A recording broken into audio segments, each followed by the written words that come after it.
नमस्कार। और भोपाल से इस वक्त की बड़ी खबर आपको बता रहे हैं, जहां पर भोपाल में सामने आया है वाराणसी के जैसा ज्ञानव्यापी जैसा एक मामला। भोपाल की जामा मस्जिद में शिव मंदिर होने का दावा यहां पर किया गया है। जामा मस्जिद का सर्वे कराने की मांग लगातार की जा रही है। संस्कृति बचाओ मंच इसका दावा कर रहा है। आपको बता दें कि 1832 ईस्वी में जामा मस्जिद बनने से पहले शिव मंदिर हुआ करता था। इस तरीके का एक दावा यहां पर किया गया है संस्कृति बचाओ मंत्र के साथ ही। इसके साथ ही मंच से गृह मंत्री डॉक्टर नरोत्तम मिश्रा को यहां पर ज्ञापन भी सौंपा है। सर्वे कराने संस्कृति बचाओ मंच कोर्ट में याचिका भी लगाएगी। तो अब भोपाल से ये बड़ी खबर आपको बता रहे हैं। वाराणसी में जिस तरीके का मामला देखने को मिल रहा था, वैसा ही एक मामला भोपाल में भी देखने को मिल रहा है, जहां पर भोपाल की जामा मस्जिद में भी दावा किया जा रहा है कि जामा मस्जिद बनने से पहले यहां पर शिव मंदिर हुआ करता था। तो भोपाल में सामने आया है वाराणसी के जैसा ज्ञानव्यापी जैसा एक मामला। भोपाल की जामा मस्जिद में शिव मंदिर होने का दावा किया गया है। जामा मस्जिद का सर्वे कराने की मांग लगातार यहां पर की जा रही है। संस्कृति बचाओ मंच इसका दावा कर रहा है। आपको बता दें कि 1832 ईस्वी में जामा मस्जिद बनने से पहले शिव मंदिर हुआ करता था। यह दावा संस्कृति बचाओ मंच लगातार कर रहा है और मंच ने गृह मंत्री डॉक्टर नरोत्तम मिश्रा को ज्ञापन भी सौंपा है। सर्वे कराने की मांग संस्कृति बचाओ मंच कोर्ट में भी इसकी याचिका लगाएगा।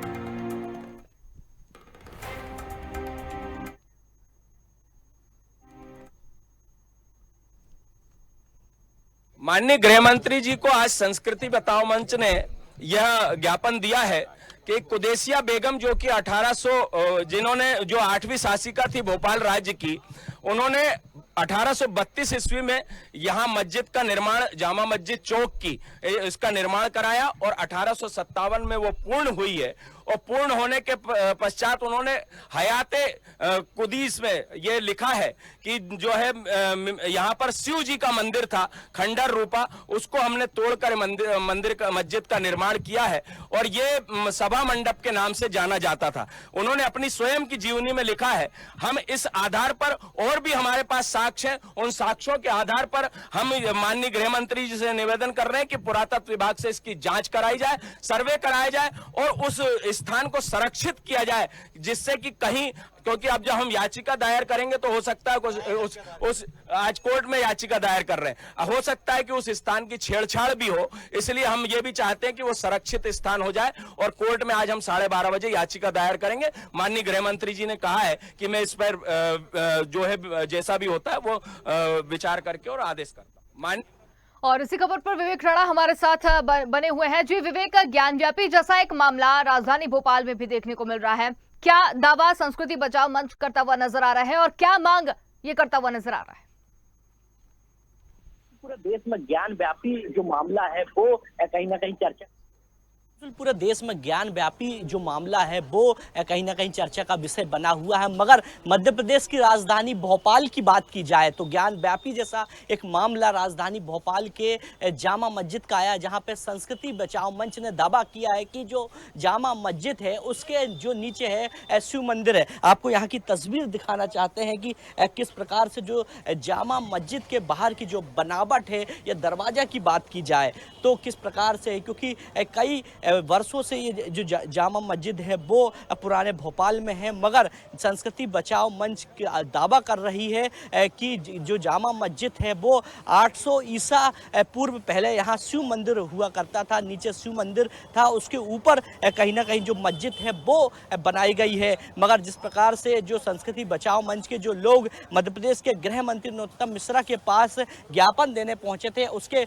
बाद बात की जाए जामा मस्जिद के पास की, तो आप तस्वीरों में देख सकते हैं कि जो पुलिस विभाग के जो लोग हैं वो सभी यहाँ पहुंच गए हैं और किस प्रकार से यहाँ माहौल खराब ना हो उसके चलते लगातार यहाँ के जो व्यापारी वर्ग हैं उनसे कहीं ना कहीं चर्चा कर रहे हैं कि जो दुकानें हैं वो समय पे बंद कर दी जाए। देखने वाली बात है कि प्रदेश सरकार भी इस पूरे मामलों को लेकर अलर्ट हो गया है, किसी प्रकार की चूक नहीं करना चाहता, ना ही माहौल खराब हो, जिसके लिए जो प्रशासन की बात की जाए, पुलिस विभाग की बात की जाए तो उनके जो तमाम जो कर्मचारी हैं, जो अधिकारी हैं, वो धीरे धीरे करके यहाँ पहुँच रहे हैं। और आप तस्वीरों में देख सकते हैं कि किस प्रकार से यहाँ का जो माहौल है वो पूरी तरह बदल गया है। और बात की जाए यहाँ के स्थानीय लोगों से तो सीधे उनसे ही पूछते हैं कि जामा मस्जिद की बात की जाए तो संस्कृति बचाओ मंच दावा कर रहा है कि यहाँ शिव मंदिर था पहले। आप लोग यहाँ बहुत सालों से व्यापार कर रहे हैं। व्यापार ने हमारे दादा परदादा जो पूर्वज थे वो लोग खुद बता के गए कि यहाँ शिव मंदिर था और जैन मंदिर था। और उसको जब कहते हैं ना जिसकी लाठी उसकी वजह से उन्होंने अपनी दम पे आके इसको मंदिर को नस्ब करके वो अपनी मस्जिद तामीर की है। इतिहासकार कहते हैं कि जो स्वास्तिक का जो चिन्ह है यदि ड्रोन से देखा जाए तो स्वास्तिक के रूप में यहाँ की जो रोडें हैं वो दिखती हैं और स्वास्तिक का जो बीच का भाग है वो कहीं ना कहीं ये मस्जिद दिखाई देता है। क्या लगता है? नहीं, ड्रोन से आप देखेंगे पूरा स्वास्तिक का ही उसमें मिलेगा। चारों साइड के रोड है, पूरा स्वास्तिक के हिसाब से ही बनाया गया है। राजा भोज के टाइम का बनाया गया है ये। अच्छा, यहाँ की यदि बात की जाए जामा मस्जिद की तो करीब जो संस्कृति बचाओ मंच के जो लोग हैं वो दावा कर रहे हैं कि 18 ईसा पूर्व यहाँ पे शिव मंदिर था। क्या लगता है आपको कितनी सच्चाई है? क्योंकि देश की बात की जाए तो वैसे देश में जो ज्ञान व्यापी जो मामला है वैसे चर्चा का विषय बना हुआ है, कोर्ट में भी संज्ञान में है और शिव की जो प्रतिमा है वो वहाँ पर भी निकली है। नहीं, अब उसकी उतनी जानकारी तो मेरे को नहीं है। शिवालय था ये मेरे को मालूम है, शिवालय और जैन मंदिर था। अब बाद में उन्होंने अपने उस पर नवाबी शासन आया, उन्होंने उसको करके और ये कर दिया। तो अंशुल, पूरे जामा मस्जिद की यदि बात की जाए तो जामा मस्जिद के आसपास के जो इलाके हैं वहाँ पर जो पुलिस प्रशासन के जो लोग हैं वो धीरे धीरे पहुँच रहे हैं और यहाँ के जो व्यापारी वर्ग हैं उनको भी कहीं ना कहीं दुकान बंद करने के लिए कहा जा रहा है। मगर आपको मैं दिखाना चाहूँगा कि किस प्रकार से जो जामा मस्जिद की जो बनावट है वो किस प्रकार से, क्योंकि लगातार संस्कृति बचाओ मंच दावा कर रहा है कि जो यहाँ की जो नक्काशी है वो कहीं ना कहीं भगवान शिव का जब मंदिर हुआ करता था 1800 साल ईसा पूर्व उस समय की जो ये बनावट है वो है। और साथ ही यदि बात की जाए पुरातत्व विभाग की यदि बात की जाए या इतिहासकारों की बात की जाए तो कहीं ना कहीं वो कहते हैं कि ये जो जामा मस्जिद है वो यदि ड्रोन के माध्यम से देखेंगे तो जो स्वास्तिक का जो चित्र है वो कहीं ना कहीं बनता हुआ है। और मगर जामा मस्जिद की यदि बात की जाए तो यहाँ के जो स्थानीय निवासी हैं उनका भी कहना है कि जामा मस्जिद के पहले ये संस्कृति विषय का एक जो पाठशाला थी, यहाँ पे संस्कृत के पढ़ाने वाले जो शिक्षक थे वो थे और लोगों को संस्कृत की तालीम जो है वो दी जाती थी। अब देखने वाली बात है कि वाराणसी का जो ज्ञान व्यापी जो मामला है अब वो मध्य प्रदेश की राजधानी भोपाल में भी पहुंच गया है और जिसके चलते मध्य प्रदेश सरकार भी अलर्ट हो गई है। जी, बता दिया है कि स्थानीय लोग भी, कई लोग ये मानते हैं कि वहां पर मस्जिद से पहले एक शिव मंदिर हुआ करता था। पूर्वज उनके इस तरीके की चीजें जो है वो बता के गए थे। लेकिन वहां पर जो मौलवी होंगे, आपने उनसे बात करने की कोशिश की, उनका क्या कहना है? क्योंकि यहाँ पर इन्होंने तो याचिका देने की बात कर दी है, क्या और भी वो लोग भी इस तरीके की याचिका देने के लिए बाध्य रहेंगे?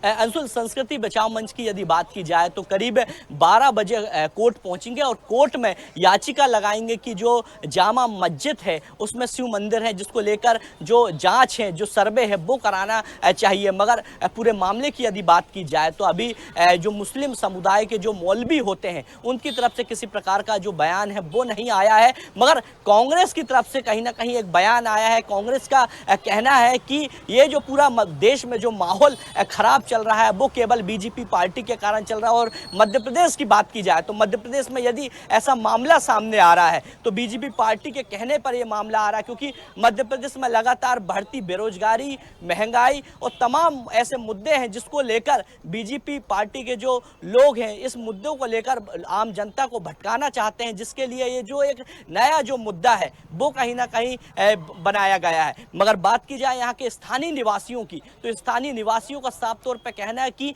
वो कई सदियों से देखते आ रहे हैं, क्योंकि उनके जो पूर्वज थे वो यहीं के रहने वाले थे और कई सालों से, कई वर्षों से यहाँ पर व्यापार कर रहे हैं। उनका कहना है कि यहाँ पर पहले जो है संस्कृति जो पाठशाला वो थी और शिव मंदिर भी था। अब देखने वाली बात है कि मध्य प्रदेश के गृह मंत्री नरोत्तम मिश्रा को संस्कृति बचाओ मंच ने ज्ञापन दिया है। ज्ञापन देने के बाद मांग भी की है कि जामा मस्जिद जो है उसमें सर्वे कराया जाए कि इसके नीचे शिव मंदिर है या नहीं। नहीं, मगर संस्कृति बचाओ के मंच के जो लोग हैं वो लगातार दावा कर रहे हैं कि जामा मस्जिद के नीचे शिव मंदिर है। अब 12 बजे संस्कृति बचाओ मंच के जो लोग हैं वो याचिका लगाएंगे कोर्ट में, उसके बाद याचिका पर सुनवाई होती है या नहीं ये तो कोर्ट फैसला करेगा। मगर स्थानीय लोगों का भी कहना है कि यहाँ पर पहले यानी 1800 ईसा पूर्व में यहाँ जो मस्जिद है उसके नीचे कहीं ना कहीं शिव मंदिर पहले था। जी बिल्कुल विवेक, लेकिन एक बात, अगर वाराणसी की अगर हम बात करें और वहां पर अगर ज्ञानव्यापी मस्जिद की बात करें तो ये दावा किया गया था, तो उसके लिए कुछ साक्ष्य वहां पर देखने को मिले थे, जैसे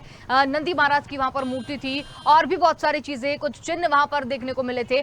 लेकिन अगर जामा मस्जिद की बात करें तो ये जो दावा संस्कृति बचाओ मंच करता हुआ नजर आ रहा है, तो क्या जामा मस्जिद में इस तरीके की कोई चिन्ह या ऐसे कोई साक्ष्य मिले हैं कि ये मस्जिद से पहले मंदिर हुआ करता था?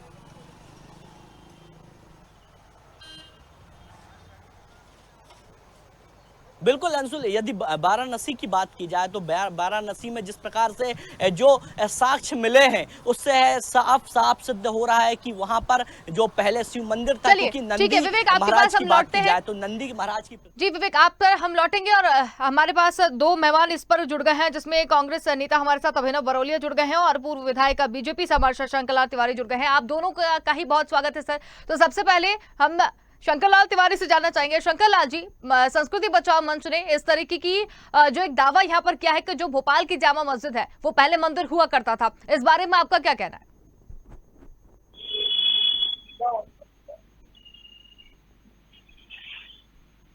शंकरलाल जी, हमारी आवाज पहुंच रही है आप तक? चलिए, लगता है हमारी आवाज वहां तक नहीं पहुंच पा रही है। हमारे साथ अभिनव बरौलिया जी भी जुड़े हुए हैं। अभिनव जी, ये जो दावा संस्कृति बचाओ मंच के द्वारा किया जा रहा है, आप इसे कैसे देखते हैं? हेलो, कौन बोलेगा? जी अभिनव जी, सुन पा रहे हैं आप हमें?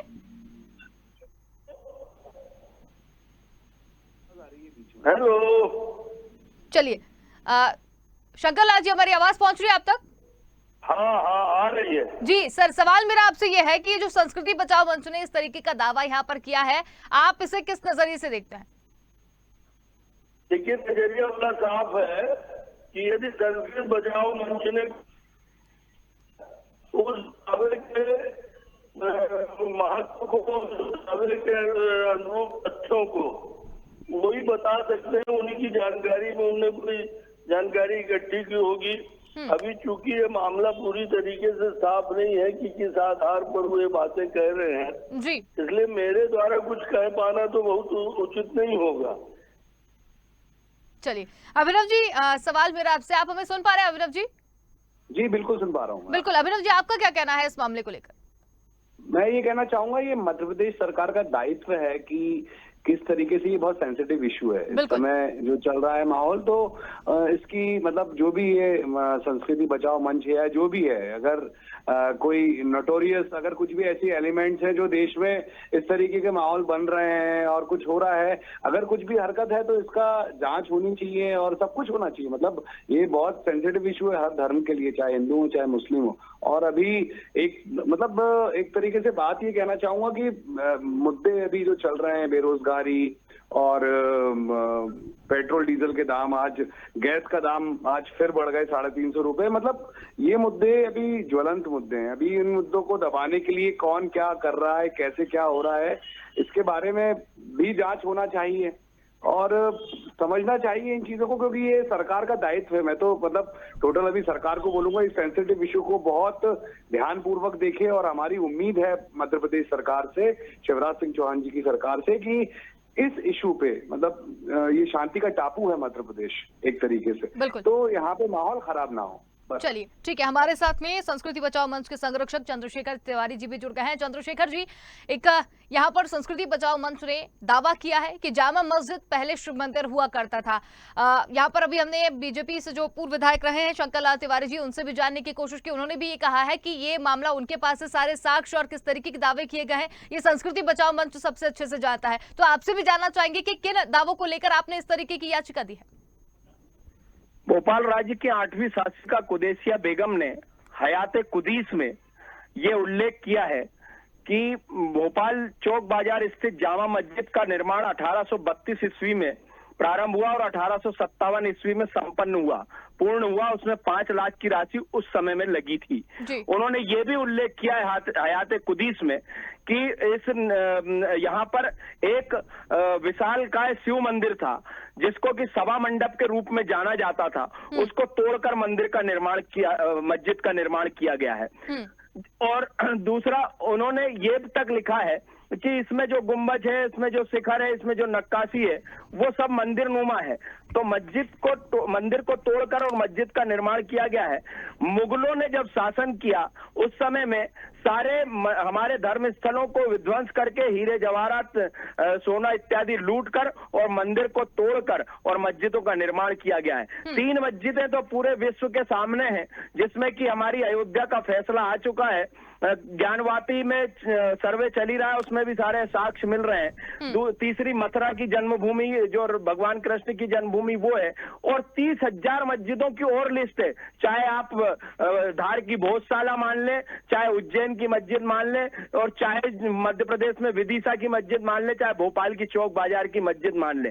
ये सब साक्ष्य है। हमने आज माननीय गृह मंत्री जी को ज्ञापन दिया है, उनसे निवेदन किया है कि वे इस पर संज्ञान लेते हुए पुरातत्व विभाग से सर्वेक्षण कराएं और जामा मस्जिद के इस अंदर जो है उसको संरक्षित किया जाए कि कहीं अगर वहां शिवलिंग होगा तो उसको किसी प्रकार से कोई आघात ना पहुंचे या उसके साथ किसी प्रकार की छेड़खानी ना की जाए, क्योंकि कहीं ना कहीं हमारे धर्म स्थलों को तोड़कर ही मस्जिदों का निर्माण किया गया है। और हम मुस्लिम समाज से निवेदन करना चाहते हैं कि ईसा और मूसा की उत्पत्ति 1000 वर्ष पूर्व की होगी, 1500 वर्ष पूर्व की होगी। सनातन धर्म जो है वो पुरातन धर्म है और हमारे धर्म स्थलों को तोड़कर अगर मंदिरों का निर्माण, मस्जिदों का निर्माण किया गया है तो भूत पूजा आपके यहाँ निरर्थक है, भूत पूजा आपके यहाँ निषेध है। तो अगर मंदिर है तो वहां पर आपकी इबादत स्वीकार नहीं की जा सकती। इसलिए आपसे निवेदन है कि आप सहर्ष बड़ा मन करके जहां भी हमारे धर्म स्थल थे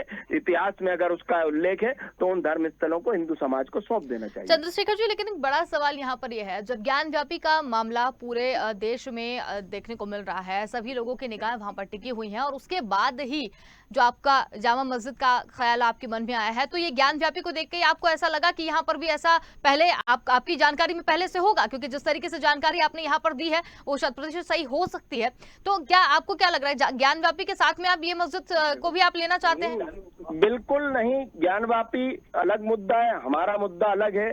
और रही बात ज्ञानव्यापी को देखकर, तो ज्ञानव्यापी को देखकर नहीं, मैंने आपको बताया ना कि 3 मस्जिदें तो पूरे देश में, विश्व में विख्यात हैं कि जहां पर मंदिर हैं, लेकिन 30,000 की और लिस्ट है। जिस प्रकार जी हमारे पूर्व बजरंग दल के राष्ट्रीय अध्यक्ष जयभान सिंह पवैया जी ने परसों ट्वीट करके कहा था, उसी प्रकार हम भी कह रहे हैं कि 30,000 मस्जिदों की लिस्ट है जहां पर की धर्म स्थलों को तोड़कर और मस्जिद बनाई गई है। तो हम उससे तथ्यों के आधार पर बात कर रहे हैं ना। आप पे तथ्य है तो आप बताइए, हमारे पास तथ्य होंगे तो हम बताएंगे। पुरातत्व विभाग सर्वेक्षण कराए, सरकार पुरातत्व विभाग सर्वेक्षण करेगा, दूध का दूध और पानी का पानी सामने आ जाएगा। बिल्कुल। अभिनव जी, बात आपने सुनी होगी संस्कृति बचाओ मंच के जो संरक्षक हैं, आप क्या कहना चाहते हैं इसको लेकर? उनको जो लग रहा है कोर्ट में वो जा रहे हैं और कोर्ट में जो डिसीजन होगा उस कोर्ट के डिसीजन को सबको मानना पड़ेगा। और ठीक है, अभी हम मुद्दा बना रहे हैं, सारी चीजें हैं, और बस हमें ध्यान रखना होगा कि हमारा शांति का टापू है मध्य प्रदेश, और यहाँ पर कोई भी ऐसी गतिविधि जिससे किसी भी धर्म को आहत हो, चाहे वो हिंदू हो, चाहे मुस्लिम हो, चाहे सिख हो, चाहे ईसाई हो, किसी को भी कोई तकलीफ ना हो, उसको ठेस ना पहुंचे। बिल्कुल मैं इनकी बात से एग्री कर रहा हूँ, लेकिन बस एक छोटी सी बात ये कहना चाहूंगा कि ये चीज अभी जैसे आपने भी बोला कि ज्ञानव्यापी के मुद्दे के बाद ये इस तरीके से क्यों निकल के आया। इतने सालों से चंद्रशेखर तिवारी जी इस मंच को चलाते हैं, इतने सालों से इनमें भोपाल में रहते हैं, चौक बाजार में बचपन से इनका आना जाना है, इतने सालों के बाद आज ही क्यों इनने कोर्ट में अपना इस तरह का, ये बिजली के पानी के मुद्दे, बेरोजगारी के मुद्दे, संस्कृति बचाओ मंच ये क्यों नहीं उठाता है? मतलब बजरंग दल हो चाहे संस्कृति बचाओ मंच हो, इन मुद्दों को अभी बहुत जरूरत है, क्योंकि देश की जनता में त्राही है, महंगाई से बहुत परेशान है। ये मुद्दा तो ठीक है, एक ठीक है, कोर्ट में इसका जाएगा, जवाब भी कोर्ट में लंबित हो जाएगा, सुनिए मेरी बात, कोर्ट में जाएगा, लंबित हो जाएगा, पड़ा रहेगा। लेकिन अभी वर्तमान में जो स्थिति है, बिजली कटौती, बिजली के महंगे बिल, पानी की कटौती, किस तरीके से परेशानियां हो रही हैं, बस ये एक छोटी सी बातें हैं जो संस्कृति बचाओ मंच को मेरा एक सजेशन है उठाना चाहिए। ठीक है, ये इस सवाल का जवाब भी हम ले लेते हैं, क्योंकि जब भी इस तरीके की चीजें निकलकर सामने आती है, विपक्ष हमेशा इस तरीके की चीजें कहते हैं कि ध्यान भटकाने वाली चीजें। चंद्रशेखर जी, अगर देखें तो ये इन्होंने आपको बोला है कि संस्कृति बचाओ मंच इस तरीके के मुद्दे हैं, बहुत सारे मुद्दे और हैं, बिजली, पानी, सड़क के मुद्दे हैं, जो ज्वलनशील मुद्दे हैं वो नहीं उठाते हैं, लेकिन मंदिर और मस्जिद के मुद्दे जो हैं वो उठाए जा रहे हैं।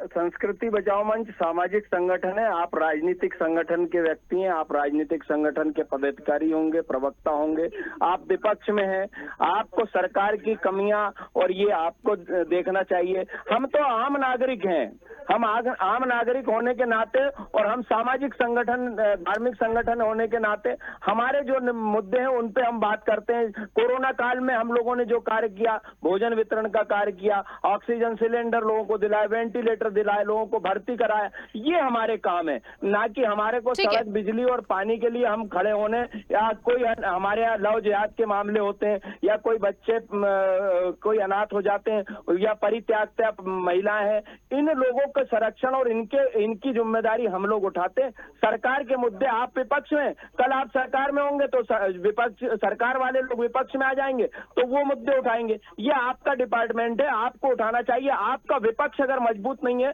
तो उसमें हमारी गलती नहीं है। हमारे जो मुद्दे हैं वो इस प्रकार के मुद्दे हैं, हमारे सामाजिक कार्य हैं, हम सामाजिक कार्यों में अग्रणी भूमिका निभाते हैं। आप भी कई वर्षों से देखते आ रहे हैं और आगे भी देखते रहेंगे। चंद्रशेखर जी, एक और सवाल मेरा आप ही से है कि अगर पानी की भीषण समस्या चल रही है, एक भी टैंकर दिया आपने? कोरोना काल की आप आके टीटी नगर में पता कर लीजिए। नहीं, टीटी नगर की बात करो, आपको पता है ना जनता कितनी परेशान है आपके क्षेत्र में। जनता परेशान है, तो आप विपक्ष में होते हुए आप लोगों ने क्या किया वो बताइए ना मुझे। हमारे तो बस तो आप मुझे ज्ञान ना दें। मेरे यहाँ मैंने पूरी मेरे यहाँ मैं जहाँ, मेरी बात सुनिए पूरी, मैं जहाँ निवास करता हूँ मैंने पूरी बोरिंग की फ्री व्यवस्था करके रखी थी। 24 घंटे मेरे यहाँ का बोरिंग चलता था। पूरे क्षेत्र की जनता ने ऑटो लाला के पानी यहाँ से भरा है। रोडों पर परेशान हो रही है, तो अब क्या बोरिंग मशीन रोडों में लेके चला जाऊं, वहाँ रोड पे खुदवा दूं? आप विपक्ष के लोग क्या बिके हुए हो जो आप मुद्दे नहीं उठा रहे हो? आपको उठाना चाहिए ना। बिके हुए लोग तो आपके पास चले गए। वो आप उनसे पूछिए जिनने खरीदे और जो बिके। तिवारी जी, वो ठीक है, सारी बातें अपनी जगह है। बस मेरा आपसे उस काम को आप बजरंग दल पे डाल रहे हैं। आप कोर्ट में चले गए, कोर्ट अब इस मुद्दे को उठाएगा। कोर्ट जो निर्णय लेगा वो देखिए, कोर्ट के निर्णय का तो हमने 500 वर्षों तक इंतजार किया। अयोध्या का मामला आपके सामने है और 500 वर्षों के बाद निर्णय हमारे पक्ष में आया। इसी प्रकार हम कोर्ट में जा रहे हैं और याचिका अपनी दायर कर रहे हैं। भी आपसे नहीं पूछी, आपसे अंशुल जी ने भी नहीं पूछी कि इतने सालों से आप बचपन से यहाँ रह रहे हैं, चौक बाजार आ रहे हैं, जा रहे हैं, इतने वर्षों के बाद आज आपने हिम्मत दिखाई है। मतलब धन्यवाद, आपने मेरी हिम्मत की बढ़ाई की, इसके लिए आपका धन्यवाद है। नहीं, पहले क्यों नहीं निकाली थी? अभी ये मुद्दा नहीं, अभिनव जी, ये सवाल, सबसे पहला सवाल ही मेरा इनसे यही था कि इस तरीके की चीजें यहाँ पर जो है ज्ञान व्यापी के बाद ही ये चीजें क्यों निकलकर सामने आई। मेरा सवाल था ये, और उन्होंने उसका जवाब भी दिया, है ना। चलिए, तो ये बहुत धन्यवाद, आप सभी हमारे साथ जुड़े और इस पूरी चर्चा में हमारे साथ में शामिल हुए। तो यहाँ पर हम बात कर रहे थे भोपाल की जामा मस्जिद में शिव मंदिर होने का दावा लगातार किया जा रहा है और संस्कृति बचाओ मंच के संरक्षक चंद्रशेखर तिवारी ने यह दावा किया है और गृह मंत्री डॉक्टर नरोत्तम मिश्रा को एक ज्ञापन भी दिया है और तमाम जो जानकारी है जुटाने के लिए भी कहा है और ये भी कहा गया है कि अगर वहां पर शिव मंदिर था या वहां पर शिवलिंग अभी भी है तो उसके बाद में उसे संरक्षित किया जाए, शिवलिंग को किसी भी तरीके का आघात यहाँ पर न दिया जाए। लेकिन एक बड़ा सवाल यहाँ पर ये उठता है कि ज्ञानव्यापी के बाद में जामा मस्जिद पर इस तरीके से जो सवाल उठाए जा रहे हैं वो कितने सार्थक होंगे और जो भोपाल को शांति का टापू कहा जाता है वो किस तरीके से शांति का टापू बना रहेगा। फिलहाल इतना ही देखते रहिए स्वदेश न्यूज, क्योंकि सबसे पहले देश।